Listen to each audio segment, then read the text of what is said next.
Welcome back, Southwest Florida, to another episode of the Risk Takers Podcast. My name is Harold Matos, and I'm your host, presented by HYM Enterprises. This is a show where we feature the esteemed business leaders of Southwest Florida, as this gives us personal insights into their business and their personal journey. Please like, share, and subscribe so you don't miss a weekly dose of your motivation and inspiration. Today's risk taker will not only captivate you with her looks, but her personality as well, no pun intended. So she's a radio personality for 105.5's radio station right here in Southwest Florida. Also iHeart Radio, which is a nationwide station, as well as a podcast host. Please help me welcome Brittany Gonzalez. How you doing? Hey, Harold. Yeah, how you feeling emotionally, mentally, spiritually? You know what? Better than I ever have. Better. I'm in a good space. Yes. How about you? How you feeling? Oh, everything's well, man. No complaints. I'm feeling grateful. Good. I cannot complain. Good. Love it. Anytime I'm in your presence, I always have good vibes. So we met probably back in like 2015. I was doing the club. Yes. And I remember you was on the air, and we love your charisma and how you were on air and everything. And I was like, man, we got to get, this chick that's on the air to come host for our party and get on the mic and whatnot. And so that's what I was telling my partner, Cedric, at the time. So you came and hosted for us, I think, what it was, like 2015 or 16? It's somewhere around that era. Yeah, definitely. When you were in that scene and running those parties, yes, we had a good time. All right. So for the people that don't know, who is Brittany Gonzalez and where did she come from? Brittany Gonzalez. Brittany Gonzalez is that girl. Definitely. No, but I feel like who Brittany is, Brittany's love. Brittany is a light, okay? And I use that light to shine it on others. I'm big on that. A lot of hearts. Brittany is, there's so many things that make me who I am, but I'd like to think that I'm a unifier, for sure. Always unifying, elevating, ever growing, in within and around, so that's just a little part of me, I feel like, because there's just there's so many different aspects of me. You were born here in Southwest Florida, or? Yes, so I am from Immokalee, Florida. It's a very small town. I think now we're up to like 25,000 people population that live there. It's very small, so it was even smaller when I grew up there. But Immokalee is actually a Seminole word, or I should say a Native American word that means my home. It was actually started, I think, I know at least the Seminole Indians were the ones that were there that inhabited it first, and then it became like this agricultural hub, right? I'm a descendant of immigrants, and that's what I was around. So Immokalee is like this small agricultural town filled with love, with heart. I mean, I can't say anything bad about it. I was so blessed to have come from a small town that had so much to give to its community. So yeah, that's what I come from, this really small town. That's dope. So, okay. What, you're way down there in Immokalee. Do you guys get service and listen to the radio down there? Oh my God, yes, we definitely do. We have internet too. Okay. We do. I think our tallest building is now 3 stories. We've got a 3-story building. Okay. We do need a Walmart. We don't have that, but yeah, no, we had the basics. And I will say, like, you go to Immokalee and everybody, if you go, typically people go for the casino. I mean, that's the draw, right? On your way to Miami or something. But if you stop by, there's so many like great Mexican spots, I mean, any business there is local. It's the people that live in the community that are running those businesses. So like, you want some good tacos, some breakfast tacos, go to Mi Ranchito. I believe it's the number 2 spot, meaning like they call themselves number 2. But there's just so many, yes. Yeah, I like tacos, man, so I gotta go. Go for the food. Let me see where else. The park, definitely they have events there, and that's really cool to see the whole community come out for that. But and we got some chickens there. You will see chickens running around like Key West, yeah. But they're part of the vibe of Immokalee. Okay. Yeah. Let's go. All right. So obviously, I told you we met in 2015. year did you get into the radio, and who or what got you into radio? So growing up in Immokalee, we listened to the radio. I did. My family, like I loved listening to every morning. We, 7 a.m. school, so 6 a.m. we'd be up listening to 105.5 The Beat. Actually, I would wake up with the Freak Show, and I remember always laughing. Right, it would get my day started, and so listening to that, loving it, and then feeling like, okay, so first of all, where I come from, I will say there was a lot of like poverty there, right? So as much as I had a lot of love in my life, I knew it was uncomfortable with the way I grew up, with the place that I lived in. I wouldn't wish anyone to live like that, So it played a part into like every morning needing something to feel good about, or just to start on a better note, even though what around me maybe wasn't the best. So I would listen to the Freak Show every morning, and I would hate to leave the car, because I couldn't listen to this whole show, but it just became like a tradition for me. Like that's how I started my day. So then thinking like, all right, I love my family. I love, what I have, but I know there's more and I want more. So how do I get out of that? How do I change my environment, but always come back, but I knew there was more. So for me, I was like, I want to do something that I get to have fun with, be myself most importantly, because I loved who I was and who I am to this day, but I always liked that. So I'm like, all right. Also, I had so much help, Harold, like growing up, thankfully, whether it was through my family or through mentors with the schools. I had a principal named Manny Tehran that literally he was my, principal for elementary, middle, and high school. And he brought music to our schools, right? So like he would make school fun. And he was always like big on education and helping you make sure like, hey, college is next. After this is done, you gotta go educate yourself, you gotta grow. And I had a lot of other teachers like that too that would help. Literally, I had 2 teachers, right? They were married. And they would set aside a class. It was math class. Like nobody wants to listen to math, but whatever. They would have us work on scholarships applications. Okay, they would work with all of us to fill them out. You don't know what you're doing as a kid.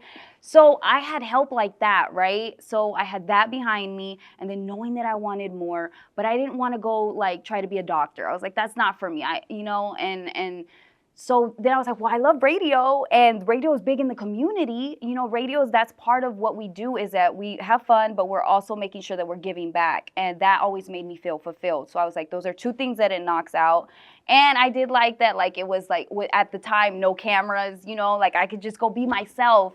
And when you have cameras on in different settings like TV and news, you can't be yourself. You have to be prim and proper. And I was like, that's not me.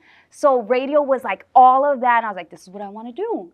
So how do I do that? Go to college and figure it out from there. Intern somewhere, which is what I did. And I think that's awesome. And that come from a small setting into a bigger city. You didn't have any fear or doubts how you might sound on the radio, or maybe you feel like, okay, I'm going in the room with big dogs. That didn't scare you at all? Oh my God, it did. It did. I remember I would listen to the radio and I'd be like, okay, what would I have said to this? What would I have? And I never felt like I was coming up with something that was even like for the conversation but at the same time, it was completely different when I got in it. So I was absolutely scared of it and intimidated and wasn't sure. But I was sure that it was for me. I was like, I can do this though. I know I can do this. That like the elements of who I am is what it takes to what they're doing. So I could do this. I'll just figure it out, So yeah, absolutely afraid. But I was definitely in on my vision of like radio. How do you maintain the positivity and the being optimistic every single morning? Let's just say, I know there's days that you wake up on the wrong side of the bed, as they say. Yes. So how do you maintain that positivity every single morning? Like, What do you do? Especially like having to get up at 4 a.m, which is what I have to do. So that's hard. Trust me, I never wake up and I'm like, yay, let's do this. No, I'm like, oh, snooze, and then, get up. But you know what I had to do, Harold? For me, it was, you're always evolving, right? So you're always figuring out how to get that happiness back. In the beginning it was easy because it's new. It's like I'm doing what I love. Like they've opened the door and I'm stepping through it, and it feels good. So it's easy. And then as time goes on, things change and you do lose a little bit of that spark. right? So for me, it had to be like, okay, what do I do within? I gotta, your physical health, to me, helps your mental health. So I started getting up early, stretching, literally just waking up and stretching. So I didn't come here all like, you're just like can't move and you're feeling like everything hurts. So yeah, so getting up to stretch, making that breakfast in the morning so that I have energy, that I have protein in me to be able to give. It really came down to that, because the mental thing was kind of getting, it wears on you. Different things and different reasons, different seasons, all of that. So to keep the happiness, it really starts with your physical, I learned, man. Yeah. What does breakfast for Brittany looks like? What do you eat at 4? What are you eating at 4 a.m.? 4 a.m. Okay, I'll make it. And okay, eggs. Start with the eggs. Can't go wrong, right? Whether they're scrambled or they're over easy, or I'll boil eggs even to get my protein. And when I don't have time in the morning to cook them, I'll boil them things. Okay, I'm gonna peel them at work. So eggs, bacon, and corn tortillas. Can't go wrong. Yeah, I was waiting. I was like, I know you were having tacos, but yeah, because my grandma used to make those for me every morning. But I make a healthier version. That's it. Okay. You can't do regular tortillas. Yeah. Those are for enjoyment, not for every day. All right. So you started radio 2015-ish, around there? Yeah, somewhere. I lose track because I was interning. I was interning in college. But what opened the door for me. So I had moved to St. Pete and did radio over there. That's how it was part-time, and it was like doing weekends, like overnights, Harold. I mean, my shift started at midnight. I'd get out at 6 a.m. and then I would go to my serving job at 9 a.m. I'd work the shift there, and then I had another serving job that was like the night shift, So I had like no social life. But yeah, I was doing all of that. So I've been in the game, I think here, I can't even believe, like almost 9 years I've been. So whatever the math is on that, I don't know. Over a decade. All right. So when you came in, radio was at in a certain era. It was in a certain stage. When you came in, radio was in a certain stage. Now, there's been a climate change, obviously, in the landscape of radio. What have you guys done to pivot to maintain success, like what you and the radio team have done? Well, I'm sure you've noticed that, everyone's got a shorter attention span, right? Like shorter, they want things quicker, they want, instant gratification. So I feel like what we've done is we've always stayed on the pulse. Like, where are we headed? What's good now, but where are we headed? What's next? Like, that is the thing about iHeart, that they put a lot of effort into and research and figuring that out. So what we had to do was also think about when podcasts started becoming a thing, right? Which was years ago, and even now it's still popular, it's still big. But iHeart started this whole the iHeart Radio app, where you can go and listen to any podcast you can listen to on there, and they have thousands and thousands and thousands, right? So what we did was we were just always like following the trend, but also kind of owning that lane. It's like one of the biggest podcast platforms ever. So between podcasts, Fortnite, I'm not big into video games and all of that, but they did those, it was like a Fortnite, almost like its own world, right? Not just for video gamers, but whatever. iHeart started its own channel for that and was looking, and that's not my lane, but they saw there's a lane for that. Let's jump in there too. So that's what it is. It's just always catching what's next and what's big right now. I saw that you started, doing your own thing as far as Brunch with Brittany. Mm-hmm. Right. All right. So tell us what Brunch with Brittany is about, and what makes yours unique, opposed to, because there's just so many podcasts out there. There is. And you know what? But nobody does it like me with what I do. So that's where I know. So I know my strengths, right? And you got to know your strengths. My podcast I call it a girl's girl podcast, because it really is about elevating women first, right? And the men can learn something from it throughout it, right? And that's how I like to put it. Like, if a man listens, he can learn from it. But I get why he might not feel like it's his.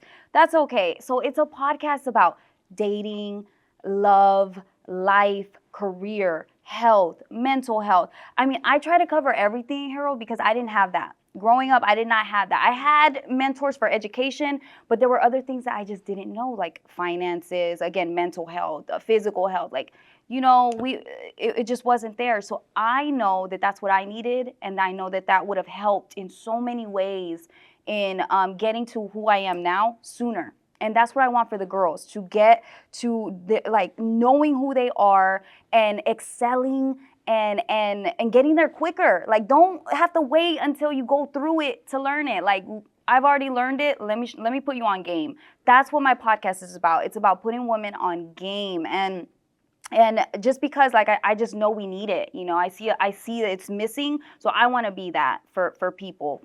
So, and I'm still learning. I'm still, like, seeking out mentors and always just trying to read something new to learn about myself or others. So yeah, it's a podcast for learning and growing. No, I think that's awesome. And, one thing that I know for sure is that I don't know everything. Mm-hmm. So, just like you said, you're still learning. I think that's pretty dope. All right. So going back to radio, how you guys obviously have turned on the radio.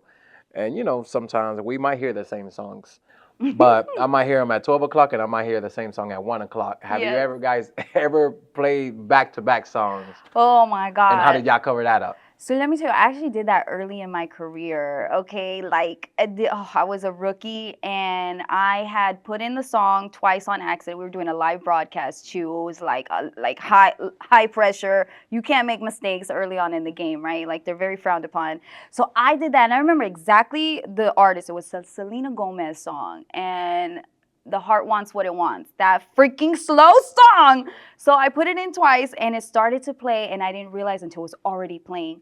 So I get a phone call immediately because, everybody's listening all the time. Like, the people who are in this industry are listening. So I get a phone call, hey, that song is playing, cut it right now. And I'm like, oh my God, like, how do you cut a song in the middle? Imagine you're listening to a song on the radio, and then, like, halfway through it just changes. You're like, you can tell something's wrong. So yeah, you just have to cut out of it and act like it didn't happen. Gaslight the people. It didn't happen. No, you didn't hear that. Lies. We're playing, we're playing Drake next, whatever. Mm-hmm. So yeah, you just have to, like, act like it didn't happen and fix it. You have to fix it. That's it. All right.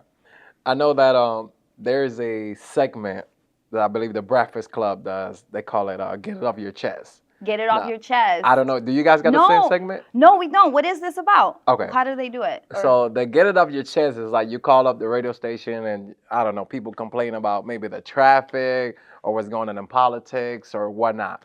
I don't know if you guys got something similar like that to where people call. So my next question is going to be, what's the most outrageous thing that a listener has said on the air? You know what?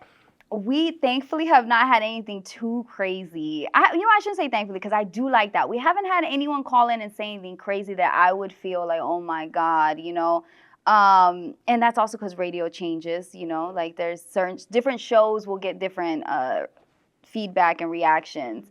No, we didn't have any crazy callers. We didn't. There was nothing out of that. No. I think the craziest thing that happened in radio for me was when they tried to find me a date through radio. And I had guys, sign up online to come here and try to date me. And they had to each, like I couldn't see them. So they had to just answer questions that I liked. And then I had to go on a date with them. With one guy, with a guy that won, went out on a date with him, and it went bad. And not because of him, oh my God. I just was, I think early on in my career, got way too, a little too sauced. And I was like, I gotta go home. Like, this is over. And there was no real connection there, but that was wild. What are we calling it? Brittany, the Bachelorette Brittany? Bachelorette Brittany? No, it was for Valentine's Day. It was around that time. I forgot for the love of Brittany or something cheesy like those dating shows do. We did that. I forget what the name of it was. But yeah, I would not recommend dating someone from, where they're competing for you. Right. What's the most outrageous thing that you have said on air? Oh my God, what have I not said on air? So I'm an open book, right? And it used to be even more because I would be out a lot and so for me, I think the craziest thing I said on air, there's so many, but maybe not so crazy. Oh God, I don't know. What have I said on air? No, I don't know, Harold. I don't know. All right, we'll come back to that. Yeah, let's come back to that. Now, what's the worst advice you ever gave a listener? I never give bad advice. If anything, I'm always breaking people up because I'm like, girl, you could do better. Girl, don't put up with that. Or, like I'll put pressure on the girls about their man. So I think that's the worst thing I've ever said. It's not a bad thing, but it sounds bad if you're listening. I sound like a hater. I do sometimes, but I'll own that if that's what it takes. No, that's funny. All right, so you gave us some gems on at what time you wake up and what you do with your routine. You eat early, you stretch and whatnot. What personal habits, besides waking up early, of course, you feel like contribute the most to your success? Oh my goodness. What also, what it is too for me, positive affirmations in the morning. Literally, it's so easy to start my day with like, oh, I got to get this done. I didn't do this. I got to go, I'm going to have to run around and do this. Today's going to be hectic. It's so easy to fall into that. And that is typically like how my morning starts, literally. But when I listen to these positive affirmations that remind me, slow down, do what you can today. You're good, you're great. Look, you're working towards something. It's not going to happen tomorrow. It's not even going to happen today, maybe. But like, it's the little things, and listening to someone else say it just reminds me. So it's positive affirmations. It's music that's also like talks about sings those positive affirmations. Waking up sometimes with like those kind of songs that's just always about relationships and the man doing you dirty and all of those things, and it's like then you'll get caught up in like, oh damn, I remember when my ex did this, and then you start getting mad. You're like driving to work like, oh, I can't believe I stayed that long, or and it's just like instead of doing that, if you start with those positive affirmations, it's just like you don't even think about that. You forget like that the ex ever existed, and you're focused on for yourself, good things for yourself. So that was so important for me. That's what I had to change. So you don't listen to Keisha Cole or Mary J. Blige on the way Oh to work, my huh? God. No, me singing over a man. No more. I used to, right? It was like, oh God. And I see that with music too, which kind of like, I love the music. Don't get me wrong, I'll dance to it. If I can dance to it, that also brings me happiness and like kind of gets my vibrations right. But I hate that. It's such a focus, it's all about that. And there's more to life than dating and that partner and needing to feel fulfilled or like you can only get there if you have that person next to you, So I've been figuring out how to do it alone, Harold, and that has been like having those standards where it's like I'm not gonna deal with anything that's bringing me down or making me not help me be focused, help me elevate. You're out. I got you're either with me or you're against me, and if I start feeling like you're against me, you're out. No, I feel the same way. All right, so you got your alter ego when you come to the station and you're on the air, but when your alter ego is off, who is Brittany? Like, what do you do in your spare time? Yes. Okay. So I'm pretty close to who I am as Brittany Gonzalez on the air. I really am. I try to stay that way because it's the best. It's the easiest for me to just be me. The only thing I probably do different is I have to tone down the the enlightenment of myself. That's the part of me that's different. But I'm all, I love to dance. What I stopped doing though? I stopped twerking on the social media. So, I sound like the party fun girl on the air, but definitely like, well, I guess I still am, but behind the scenes. So I just don't put that out there like I used to because it's like not for free. No, but so that I would think that I see more like the party. I'm always out. I'm always a night owl, and it's probably sound like I drink too much, but no, that's definitely not the full me. It's a lot less now, I would say. All right, no, that's good, and I think that's good that you stay solid to who you are and authentic. So, and people will remember that. So, and talking about people are remembering, what would you want people to remember you as like your legacy? Oh my goodness. You know what I would love? I would love for people to take from me is that like the best to me, our whole purpose is like, how do I say this? We are not just living in this world alone, right? We need each other and we can help each other. And like they say, it takes a village. We lost that. We lost that. That's not even a thing really anymore. And I really feel like if we come back to, hey, I want to do well for myself, but I want the person next to me to do well too. I want the person on the other side of me to do well. If I could leave behind that, spread that kindness, spread generosity, come from a genuine place of like, I just want to be good and everybody to feel good. That's what I want to leave behind. Like, that, to continue on unifying, because I feel so like we're all in different, and we get caught up in our own lives, right?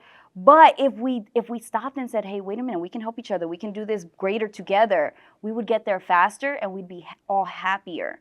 And that, to me, like, be happy. But what does it take to be happy, right? What does that really take? And happiness, I don't want it to be fleeting. I don't want it to be like, I'm happy on the weekends. You know, thank God it's Friday. Thank God it's Saturday. You know, I want it to be like, you have happiness every day. And it's not going to be perfect. But I shouldn't be having that many sad days and mad days, you know? So if I could leave behind, be happy, spread happiness and kindness. Because I think kindness is needed in this world. Yeah. Do you feel like when you go back to Immokalee, you know, is a lot of unification over there, and you see the happiness? You know, I know they don't got as much as, you know, what you see here in Fort Myers and Cape Coral. There's probably less over there. It's not what it used to be back in the days, but still, is there still unification over there in Immokalee? Do you feel that way? Oh, I think that Immokalee has a big heart, right? I think there are people in the community, and I see them where they, you know, they're showing up to those, the parent-teacher meetings. They're showing up to the boardrooms where they're speaking on behalf of their children, where it's like, you know, we don't have the same education system that maybe like Naples does, right? We don't have even the same activities, extracurricular activities there's no golfing in Immokalee. There's no, you know, what is it? It's only football, cheerleading, you know, what's the one where they throw the batons? I don't know. Anyways, but it's more like that. There's nothing that's, you know, polo. There's other activities at the, what is it, the ballet. There's no ballet. Like, how cool would it have been if I had grown up there, and even to this day, to be a student there, I could possibly do ballet and learn that and go into that career, right? So it limits them. There's a lot of heart there, but they need a lot of help too. And that's the only thing that I can say about Immokalee, is that they're trying to figure it out. Like, there's really parents and education, people in education that are trying to fix that, but it's not there. It's missing. And I've even heard parents, it made me so sad. I saw this parent write, you know, I feel a lot of times that I failed my kid because I'm raising them in Immokalee, and only because they don't have the same access to what the other kids in other schools with more funds have. And I'm like, oh my God, you know? And it's true. It's true, meaning that they don't have that access. So how do we change that? That's what I think Immokalee's missing. But the heart is there, the, you know, community is there, but they need help. Immokalee needs help. If you had, you know, unlimited resources, like somebody like a Bill Gates or Jeff Bezos, what would you do, you know, for Immokalee? Oh my God, right? What would be the first two things you would do in Immokalee? Oh my, add those extracurricular activities, because it's important for kids to be able to explore. Who are you? How do you know if you haven't gotten to try it, right? It starts young, and you start young, and you know, that way you can build the community and you can have more in it. So I would start with that system right there, so that the kids also feel good, you know. Then pay the teachers more. Oh my God, I would raise those salaries everywhere, just because they're an important part of that system to grow it. Also, I mean, the housing needs to be restructured, and there's a lot of mobile homes out there. Like, I would put, you know, affordable housing in there where they don't have to live in trailers and be subjected to an easy fire. They'll lose everything. So yeah, I'd elevate their housing, their education system, funding into those programs for the kids. I think you start there. Yeah. And bring a Walmart or something, you know? You know how expensive Winn-Dixie is? Sorry, Winn-Dixie, I love you, but it's expensive. It is expensive being poor. Let me tell you, that I didn't realize that until, like, seeing how differently things work. You know, and sorry to go off a little bit off topic, but remember when the hurricanes hit? And people who are impoverished won't have, access maybe to a car, transportation to get to a Walmart, so they have to go walk to a gas station. Yeah. Everything's way more expensive in a gas station. You ever bought toothpaste in a gas station? Gum alone. Okay, and these are their necessities: the toilet paper, the toothpaste, the feminine products, way higher, and it's costing them more. So yeah, that to me. All right. Is there anything that excites you about your future, whether it's a business or personally? Yes, what excites me, because I'm always like trying to I'm big on growing myself, my mentality, and then helping those around me to also elevate too, right? So I'm excited about my Brunch with Brittany podcast, helping me elevate that voice, elevate, the agenda of just, again, us all feeling good about life. Like, there are times where I'm like, I don't feel good about life. I don't feel, and it's only because I've redirected my focus, and life takes you here, life takes you there. But when I focus in and I'm like, no, wait again, like, we have work to do here. I don't like what I'm seeing in the world, so I got to be the one to create it, right? So that's where I'm at. That's what I'm excited about, is like, there's going to be a world I live in while I'm alive where we're all doing better, right? Not just the few, the multimillionaire here, the billionaire there, who are doing nothing for the masses, right? Nah, I don't like that. I don't like that. When I got it, we're all going to have it. Trust me. That's what I'm excited about. It's like, it's not always going to be like this. Is there a celebrity you would like to have on the podcast? Okay, number one, because I love her. Celebrity. Dream would be Cardi B. Cardi B, listen to me. You need to get on my podcast, and I'll tell you why. Cardi B, a lot of people think like, oh, she's just a party, or like, maybe they even think she's too ratchet. Okay, no. She's way more than that. Okay, and what I love about her is that, yes, she likes to have fun. She's got a mouth on her. She speaks her mind. I love women like that. Anybody who's just like not afraid to say it out loud. And she cares. She talks about politics. She interviewed Bernie Sanders when he was running for president, okay? And she studies, she reads up on it. She speaks on it. She knows what she's talking about. And I think it takes a lot for someone in her seat, in her position, to be brave enough to be like, yeah, I'm talking about politics. I feel this way, because a lot of people are afraid it's going to deter people. No, and that's what I like about her. She's all-encompassing. She's just this, there's so much to her. So I would love to talk to her about politics, about like game and life and yeah. So. All right, where could Cardi B and the rest of the viewers find you on social media? Okay, I am on Instagram, TikTok, on the iHeart Radio app. It's Brunch with Brittany. I'm on YouTube as well. Check out my YouTube. It's all Brunch with Brittany. Anywhere you can listen to podcasts, that's where you can find me, and it's all the same name. So, last question. If you had one piece of advice for an aspiring risk taker, what would it be? Oh, one piece of advice. Okay. Get clear on your vision. Get so clear on your vision of where you will work, what you will do, the intention. Get clear on your intention behind it, right? So, yeah, maybe you want to work here, but is that really going to be fulfilling for you, right? Does that go with your purpose, your intention? If not, or maybe the money's there, but the intention and the focus should always be on your clear vision. And then also, I would say, nobody else is going to have that vision like you do. So you cannot don't get a second opinion. Whatever is in here and in your gut, that is what you go by. Number one, I go by my gut. With my heart, I always include that. Your brain can sometimes take you to places that it'll knock you off track, or even your own mind. So you got to go with what is in your gut. What feels good there, go with that. That's what I would say. And that's how you can take your risk. Okay. I like it. All right, guys. Thank you for tuning in for another episode of the Risk Takers Podcast. We appreciate Brittany being on board and giving us her time. Tune in the next time. Thank you. Thank you, Harold.